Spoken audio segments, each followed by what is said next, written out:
having so much fun these past few weeks just preaching about Jesus.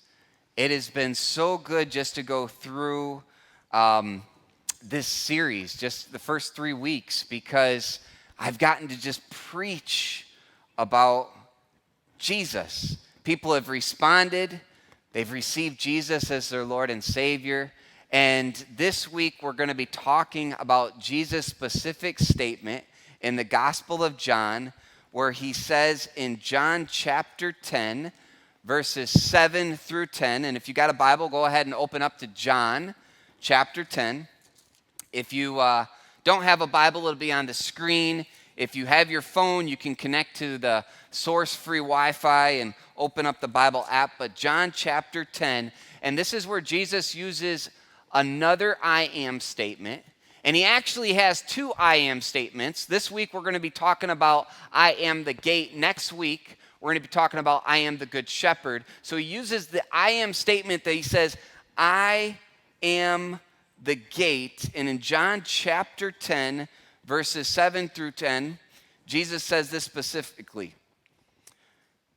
Therefore, Jesus said, very truly I tell you. Now, when Jesus ever says, very truly I tell you, that's where you should perk up. You should get your pen out to take some notes. It's pretty important, the words that are coming out of Jesus' mouth. He says, very truly I tell you, I am the gate for the sheep.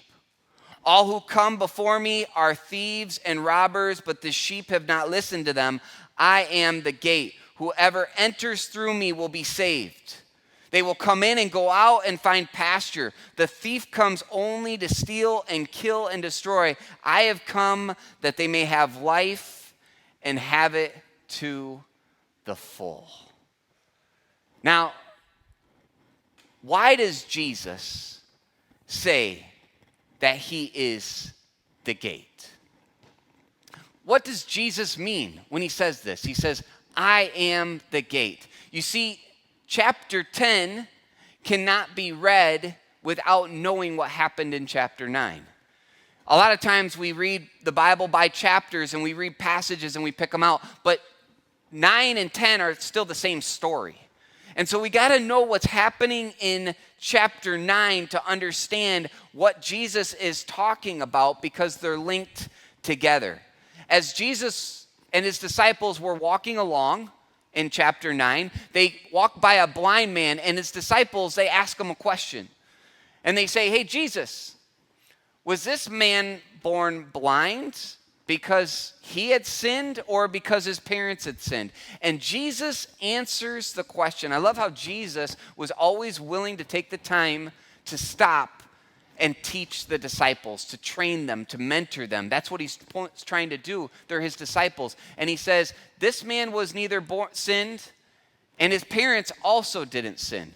You see, we live in a broken, sinful world that things do not work the way they're supposed to. And it's not a direct cause or correlation on this specific person that they're born blind. But because we live in a broken world where people are born into a sinful world and a sinful system, and it's broken, then this man was born blind. But I'm going to tell you that I'm going to heal him, and I'm going to glorify God. So this man was born blind in order to glorify this moment in time, in order to glorify the Father.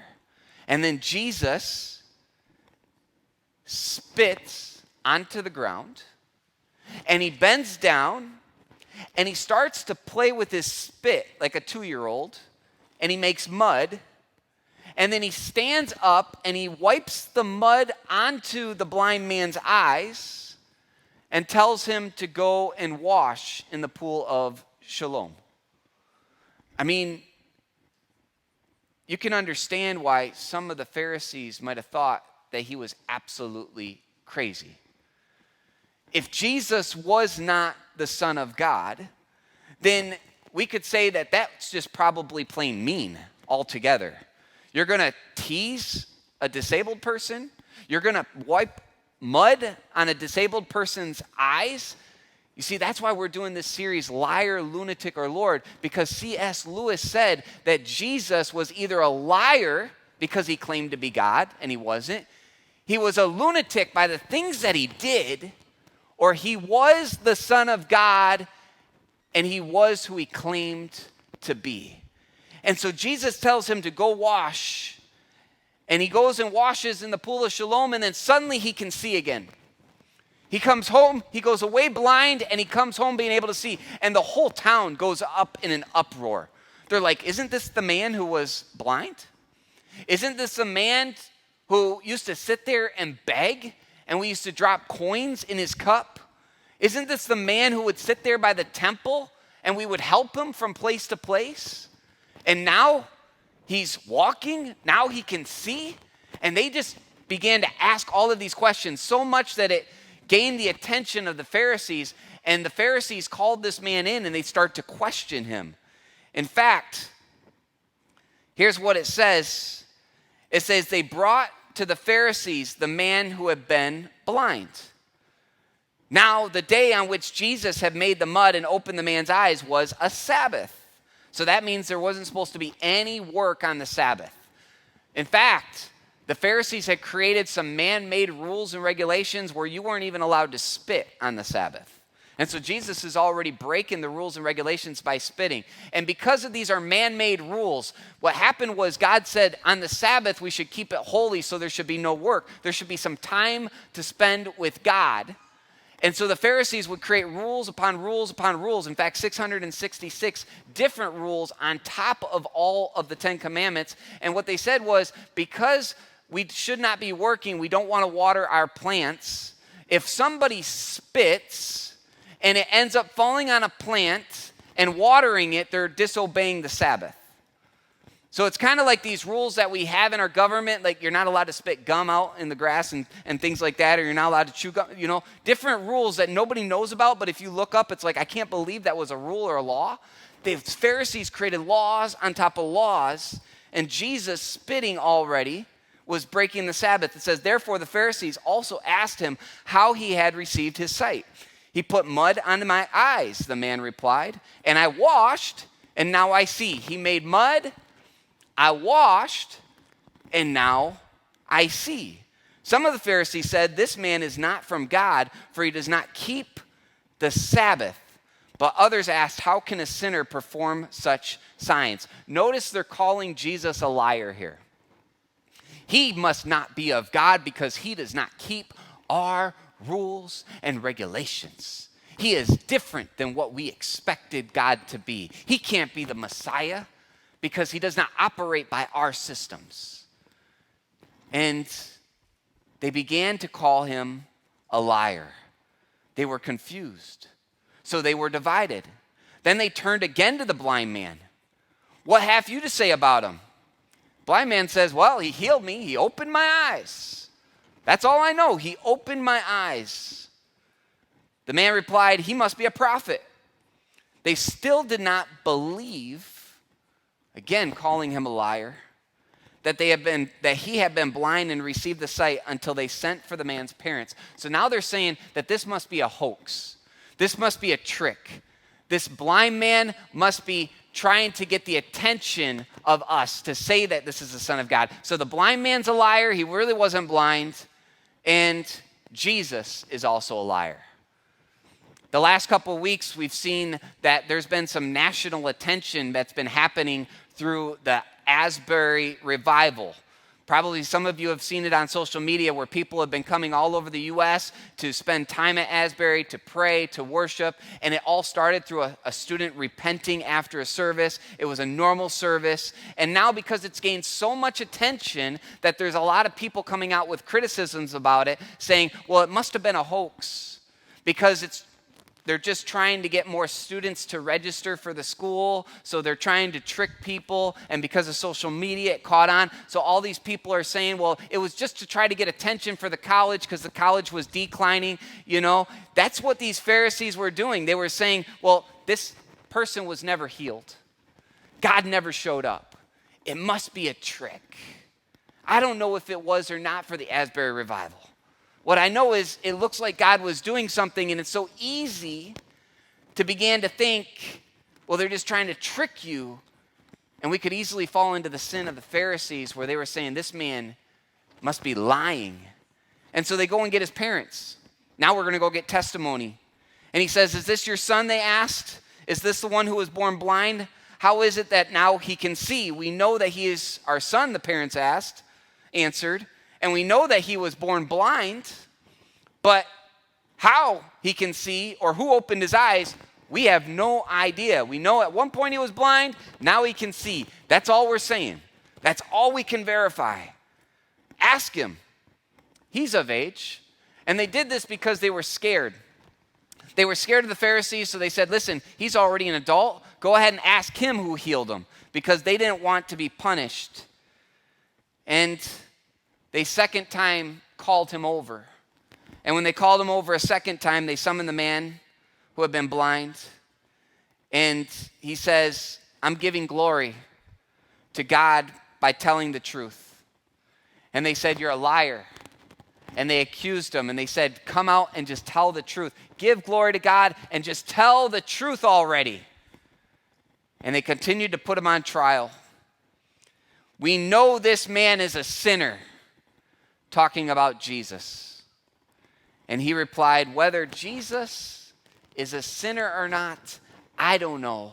All I can tell you is that at one point I was blind, but now I see. Then they got upset because he said, why is it that you guys keep asking me these questions? You don't believe. You keep accusing me of lying. I'm telling you the truth. And they got so upset that they threw him out of the synagogue. And here's what it says in John 9:28 through 34. It says, then they hurled insults at him, and he said, you must be this fellow's disciple. We are disciples of Moses. We know that God spoke to Moses, but not this fellow Jesus. We're followers of Abraham. We're followers of Moses. We're followers of our traditions. We're not followers of this guy Jesus. We don't even know where he comes from. The man answered, now that is remarkable. You don't know where he comes from, yet he opened my eyes.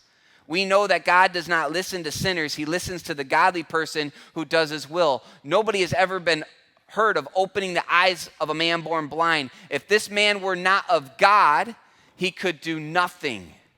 To this they replied, you were steeped in sin at birth. How dare you lecture us? And they threw him out of the temple. And what we see from the story is that a blind man gains his sight, but he loses all of his security. Because to be thrown out of the temple, there was only one temple in the whole city. It's like there being one church in all of the town. In all of the city of Fort Lauderdale and all of the city of Miami, there would only be one church. And everybody would have to go to that one church. So everybody would trade inside that church. Everybody would network in that church. Everyone would do business in that church. And if you were cast out of that church, nobody would associate with you because you were disgraced, and to associate with you would mean you would also be cast out and disgraced. So this man gains his sight, but he loses all of his security. Because now, how is he going to make a living? Now, how is he going to support himself? Now, how is he going to take care? And so Jesus comes along and he finds him. And he begins to speak into his life. And he says, because you've gained your sight, because you know who I am, because you believe in me, he goes and he begins to tell them exactly what John chapter 10 says. And he says, very truly I tell you, Pharisees, anyone who does not enter the sheep pen by the gate, but climbs in by another way, is a thief and a robber. The one who enters by the gate is the shepherd of the sheep. The gatekeeper opens the gate for him, and the sheep listen to his voice. He calls his own sheep by name, and he leads them out. When he has brought out all of his own, he goes on ahead of them, and the sheep follow him because they know his voice. But they will never follow a stranger. In fact, they will run away from him because they do not recognize a stranger's voice. Jesus used this figure of speech, but the Pharisees did not understand what he was telling them. So Jesus directs the Pharisees when he goes and he affirms this blind man, and then he looks at the Pharisees and he tells them an analogy about a sheep and a pen and a gate. Well, what does this mean? What is the sheep pen? What is the gate? What is Jesus talking about? And it's interesting that we would not know, but the Pharisees probably did know the analogy that he was talking about. They didn't understand what he was saying, but they knew the analogy because there were two types of sheep pen, and there were two types of gates. You see, what the people would do is, if you were to go into the city, you would bring all of your sheep if you were a shepherd, and within that city, within that town, you would leave the sheep inside the pen. And it was a communal pen, so there was many different shepherds, many different flocks of sheep within that pen, and then you would hire a servant. There would be a hired guard that would stay there and guard your sheep at night. And in the morning you would come and you would collect your flock. You would walk in, you would tell the servant, hey, I'm a shepherd. He would see how you were dressed, he would see what you were wearing. You would walk in, you would identify your sheep. It says you would know them by name, you would call to them, and they would come to you and you would lead your sheep out. It's kind of like having an animal who knows that you are its master. I have a 100-pound Rottweiler, and it's interesting that when the kids go outside, they're scared to go outside with her because she jumps on them. She will jump on them because she knows, oh, they're going to play with me. I go outside and she sits. Or I should say, better yet, when Andy, my nephew, goes outside, she respects him even more. She lays down and plays dead because she's scared. An animal will respect its master. An animal will know its master. An animal is intuitive enough to recognize the master's voice. We used to have a small little Pomeranian, and when it would get outside, the kids would chase it all the way down the street, and they'd be chasing it and chasing it and chasing it. I would go outside and I would whistle, and that dog would be right there at my feet. Because an animal is intuitive to know what's going to happen if they don't listen to the master.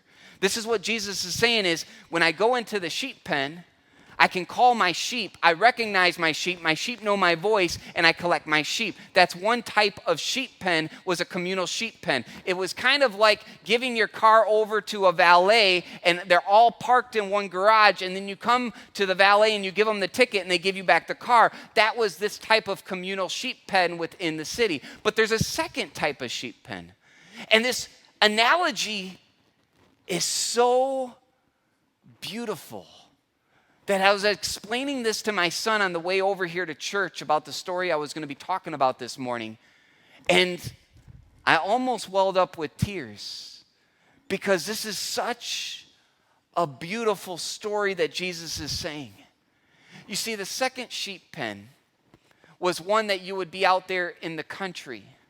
And when you were out there in the country, you didn't have a hired servant to take care of your sheep. It's just you out in the wilderness. And if you had to stay overnight, then ultimately you wanted to protect your sheep. And so you would go and you would find one of these secure enclosures. In fact, we have a picture here up on the screen just to give you an idea of what it would look like. It would be these sheep pens out in the country, and they were about 3 feet of stone that they would set up all around an enclosure, so there was no entrances all around it. They would be round, they would be square, however they would be, but there would be no entrances. Somebody would have to go over the wall in order to try to attack the sheep. And this was to protect the sheep. And then the shepherd, where there was an entrance where the gate was, let's put that picture right back up there.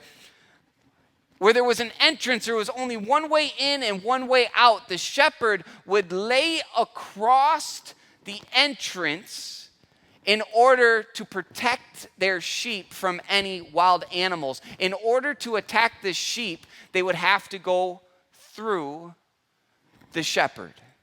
And so this is the second type of gate that Jesus is talking about. And so a gate provides access, it provides protection, and it provides salvation. A gate provides access, protection, and salvation. And what's so interesting and beautiful about this story is, who is the gate? The gate, Jesus is saying, is myself. I am the gate. I am the door. I am the one who provides access. I am the one who provides protection. And I am the one who provides salvation.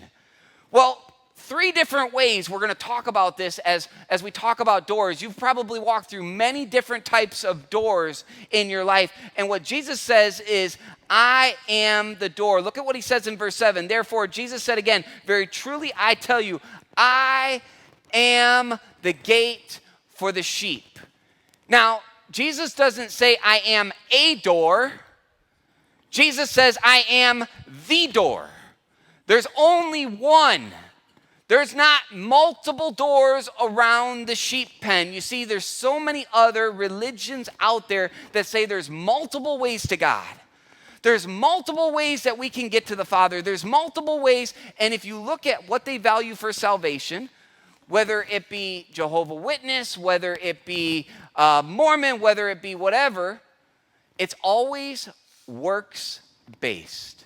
It's always, at the end of my life, I have to believe that I did enough good works, and my good works outweigh my bad deeds. And if my good works outweigh my bad deeds, then I can get in. Jesus says Christianity is different. To follow me is different. My plan is different. In fact, Christians are the only one who say you cannot work your way into heaven. It is not based on your good deeds. It is based on what Jesus did. Jesus is the door. Jesus is the gate. He was the perfect door because he was the only one able to give us access to the Father. When he went to the cross and died for our sins, he took all of your sins onto the cross and paid the penalty that you owed. He paid the wrath of God and went to hell in order for you to be able to go to heaven. He gave you access to the Father, not just afterlife, but right now, currently, he gave you access by believing in him because Jesus was perfect. And the only way that he could be perfect was to be God in the flesh. And the Gospel of John over and over says that Jesus was with the Father in the beginning, that everything was created by him, everything was created through him, that Jesus was God, he was born of the Virgin, and he was made, and came down into this world and took on flesh and blood and lived perfectly in order to be our sacrifice, to give you access. That was his purpose. So he's not just a door, he is the door, which is why later on he says in John 14:6, he says, I am the way, the truth, and the life. No one can come to the Father except through me. I am the only one to be able to give you access. All these other religions are not willing to give you access. In fact, when he talks about the thieves and the robbers, what he's talking about is the Pharisees. The Pharisees are misleading you. The Pharisees are telling you that you can work your way into heaven. The Pharisees are telling you that it's by your tradition, that it's by Moses, that it's by Abraham. And what they're doing is they're saying, this is the way to get there. And he says, absolutely not. Those are thieves and those are robbers, and they're robbing you of salvation. They're robbing you of the truth. He says, I am the way. And he was specific to say, I am the way. He says, I am Lord. So if Jesus was not Lord, he was a liar. If Jesus was not Lord, he was an absolute lunatic. But he's making the claim that I am Lord here to the blind man and to the Pharisees. And in Acts 4:12, it says, salvation is found in no one else. There is no other name under heaven given to mankind which we must be saved. Jesus was the only one who could give us access to the Father because he is the only one who lived a perfect life. He was the only one who lived a sinless life. He had to be God in order to live this way. And he laid down his life for us in order to give us access to heaven and access to the Father. So many people believe that there's multiple ways.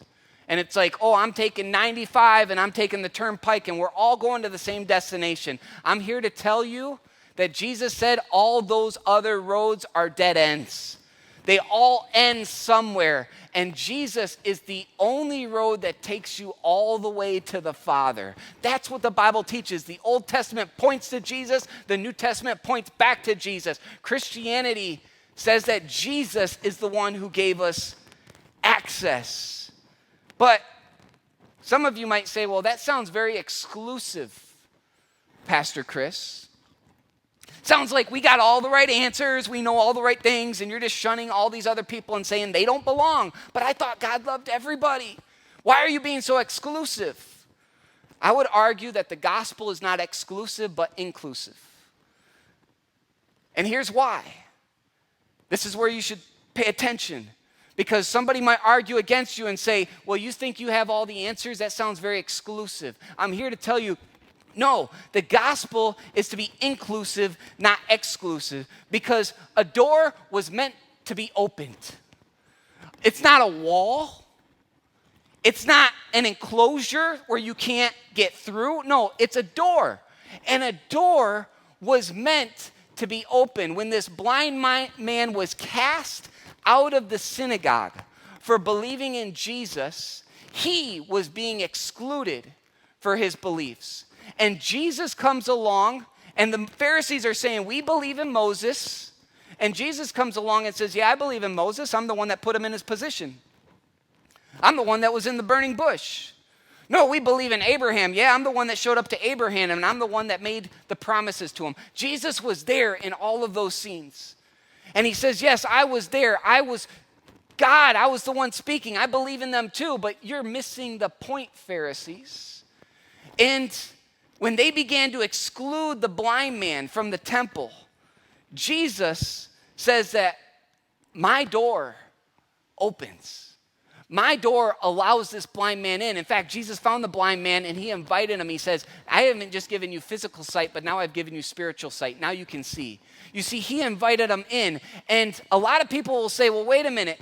As Jesus is talking about being the gate, what he's saying is people can go in and they can go out and they can be free.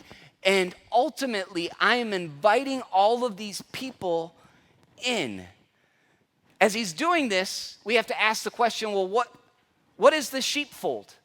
Is the sheepfold the church? Well, the truth of the matter is the sheepfold is not the church because God doesn't lead people out of the church. Well, is the sheepfold this enclosure that Jesus is the gate to? Is it heaven? I don't think it's heaven either because God doesn't lead people out of heaven. You see, a lot of people and pastors will say, well, no, the sheepfold, this enclosure is the church, and we just got to stay inside the church, and then we're protected. But it says that they can go outside the church. The sheepfold is heaven, but they can go outside heaven. So what is the sheepfold that Jesus is actually referring to? And he's talking to the Pharisees, and he's referring to this as Judaism. You see, Judaism was what the Pharisees believed. They believed that as long as we are Moses' children, as long as we are children of Abraham, we receive salvation based on our inheritance of what our forefathers believed. It's kind of like when you talk to somebody and they say, well, yeah, I'm a Catholic because my parents go to Catholic church, or my grandparents went to Catholic church. And I'll say, well, what church do you go to? Well, I haven't been to church in years, or I don't go to church anymore. But, way back then, they used to go to church, so this is what we are. It's almost like saying I'm Dutch, or I'm Cuban, or I'm Dominican. And it's like we make this our identity of where we're from instead of what we value and what we believe. And that's what they were saying. Well, because I belong to this group, then ultimately I have salvation. And what Jesus comes along and says, no, I'm leading them out of Judaism. Why? Because I'm inviting the Gentiles into the sheepfold. I'm inviting the Gentiles to be part of us. So I'm leading you out of this tradition to show you that I am the way, the truth, and the life. It's not based on your inheritance. It's not based on what you look like. It's not based on where you come from. No, now everybody is invited to this. So it's not based on your race, whether you're white, black, or where you're from. He says, no, every single person, all different nations, Koreans, Africans, Chinese, white, it does not matter your tradition or your background. What matters is that Jesus is inviting them all to be part of this. All of them, where it says every single tongue, every single nation, every single person, whether tall, short, it does not matter. We're all invited now. So when someone says this is exclusive, no, I would say other religions are exclusive. Christianity gives the opportunity for anybody to be invited to this. It's why Revelation chapter 3, verse 20, where now Jesus refers to a door, and he says, if anyone hears my voice and opens the door, I will come in and eat with the person, and they will eat with me. Notice the invitation. I stand at the door and knock, and if anyone, that invitation is for anyone to open it up. And he says he will come in and eat with them and they will meet. Jesus is being inclusive to invite all people to the cross.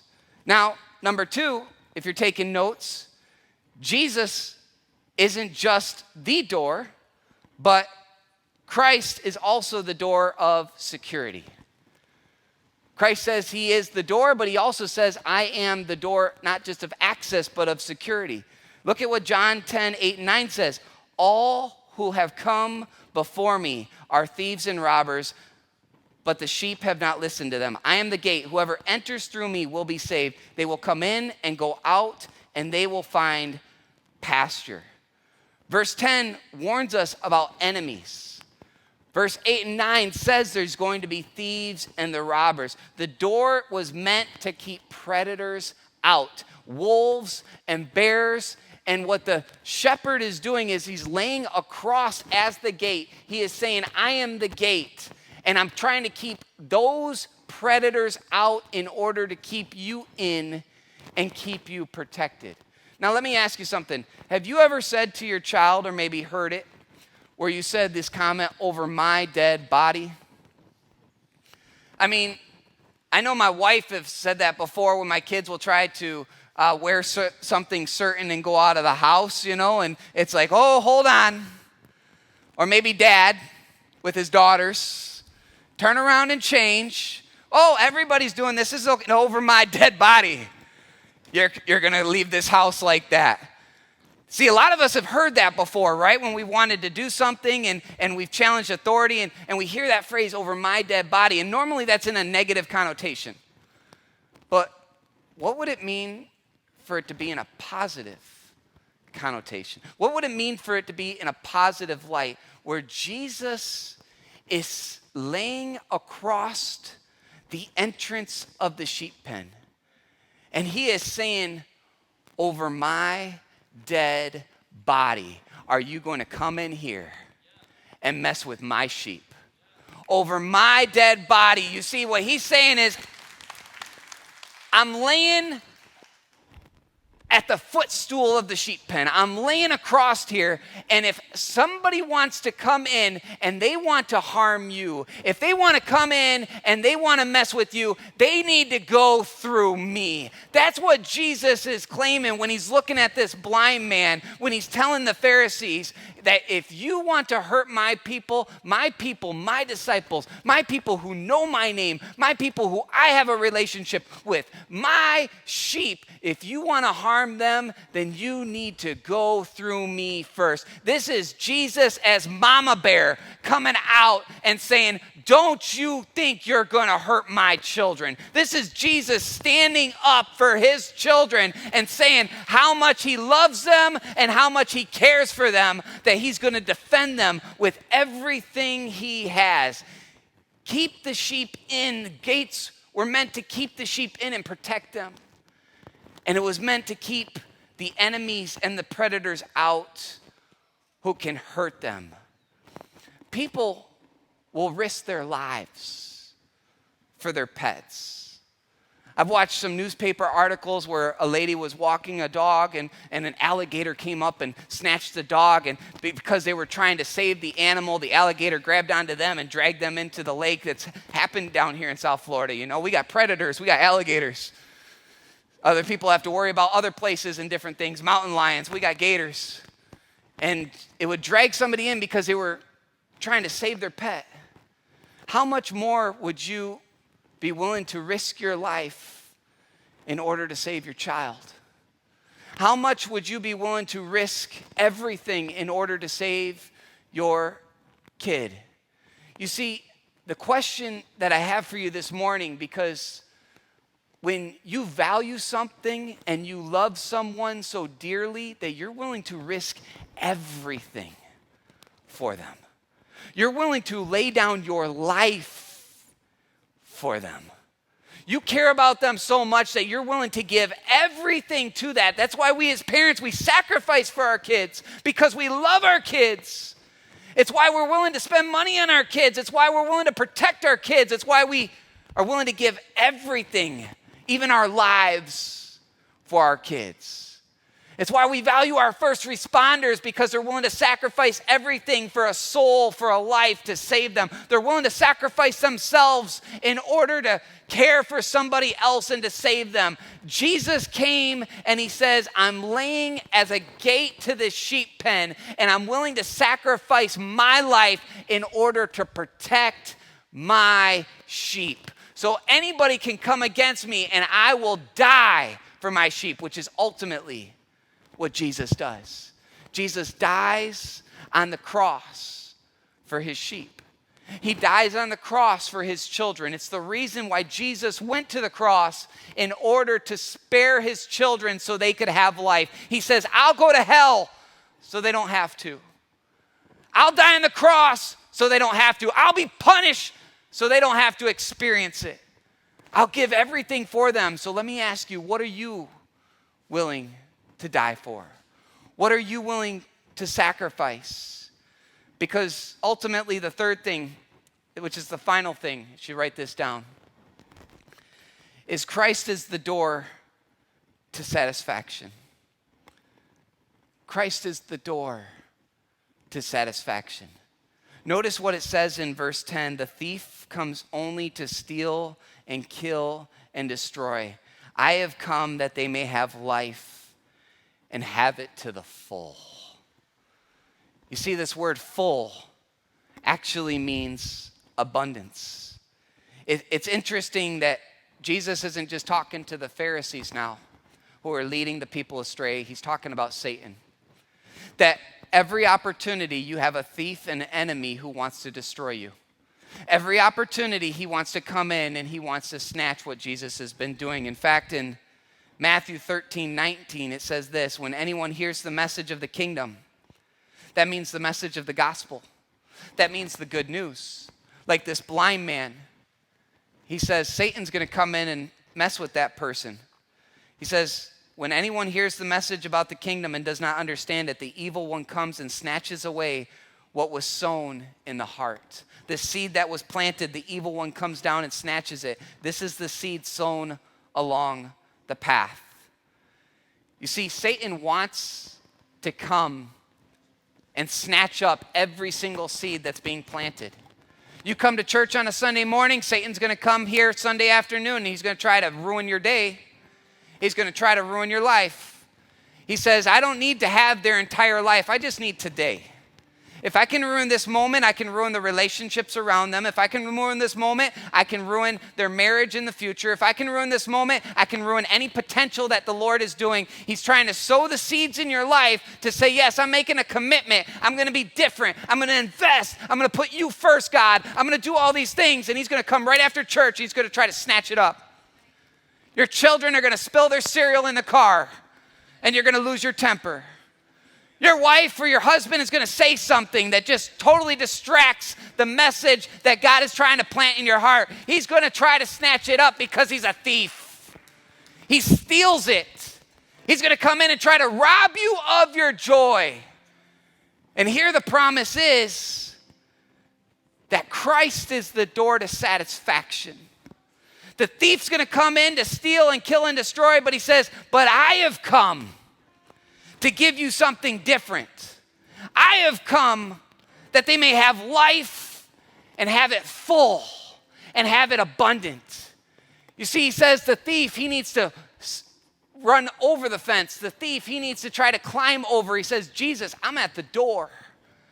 I don't let the thief come in with my children. And it's an interesting question, but it's one I have for you. That if you want to know if you're part of the sheep pen, let me ask you, do you know the master's voice? You see, it says, my sheep come to me and they hear my voice and they come running. Because the sheep know where they're going to get food. The sheep know where they're going to get water. The sheep know who's going to pet them.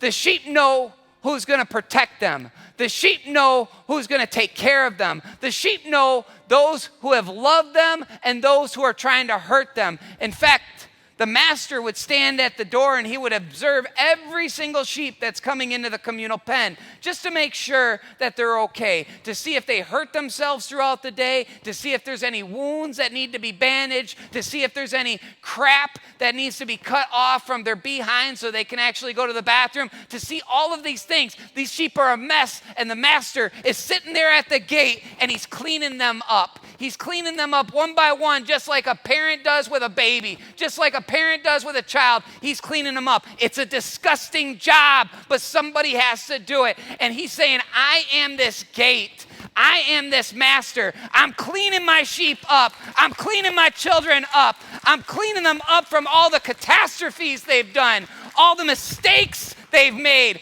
all the sin they've created, all the mess that they have fallen into. I'm cleaning them up. I'm healing them. I'm checking them. I'm bandaging their wounds. I'm healing every single thing that they've walked into. This is the master who knows his sheep. He says, the thief, he wants to harm you. The thief, he wants to destroy you. The thief, he wants to just cut you up and eat you for dinner. But the master has come to heal you, to love you, and to give you pasture. He leads you to pasture. He leads you into protection. He leads you into heaven. He leads you and guides you. So do you know the master's voice? Can you hear it when the master calls to you? Do you know the master so well? And it's not based on rules or religion. It's based on relationship. A relationship with the master. In fact, my last question is, how do I enter through the gate? How do I get in? How do I get into this wonderful gate? If he's given me access, he's given me protection, and he wants to give me abundance. He wants to give me heaven when I die, but he wants to give me life here on earth. He wants to give me joy. He wants to give me happiness. It's one of the reasons that Christians, even when there's problems, they can experience peace. Even when things are not going their way and there's an enemy attacking them, they can feel secure because Satan cannot harm us. He can mess with us, but he cannot harm us because we are protected by the master. So how do I get into this protection? How do I get into this gate? John 10:9 says, I am the gate.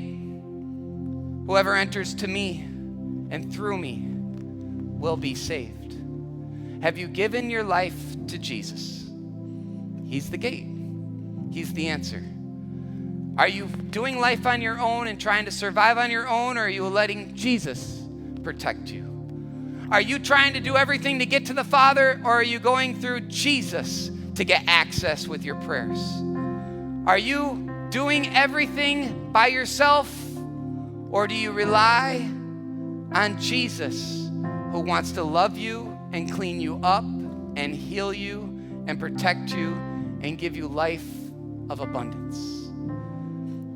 I'm going to ask for you to bow your heads, because at the very end of the service, I always like to invite people to receive Jesus. If you're here in person, it's your first time, and if you're online, Romans 10, 8, and 9 says, if you confess with your mouth that Jesus is Lord and believe in your heart that Christ was raised from the dead, you will be saved. It's nothing that you've done, it's something that He has done.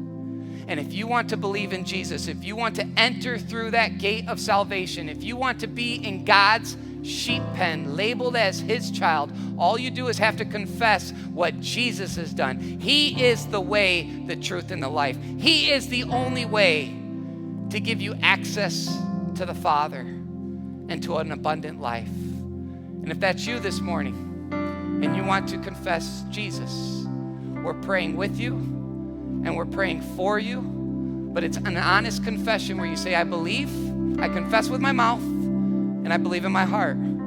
Every week we've had hands raised, and I'm just going to ask for you to do that again. If you want to confess with your mouth that Jesus is Lord, nobody's looking around but God's seeing, would you just raise your hand? And would you just let God know, I see your hand. I see your hand. I see your hand. Now I'm going to ask for you to pray with me, and we're all going to pray this together. Father, I know I'm a sinner. I believe that you died on the cross for my sins, Jesus. And I believe that you were raised from the dead for me. You were the first to be raised, and now I'm asking for you to raise me also. I invite you into my life to lead me and guide me and help me to follow you. You are my shepherd, and I am your sheep. In Jesus' name I pray, amen. Would you stand to your feet and would you worship God one more time as we thank Him for what He has done, that He has given us access to the Father, that He protects us from the evil one, and that He continues to lead us and guide us in a life of abundance.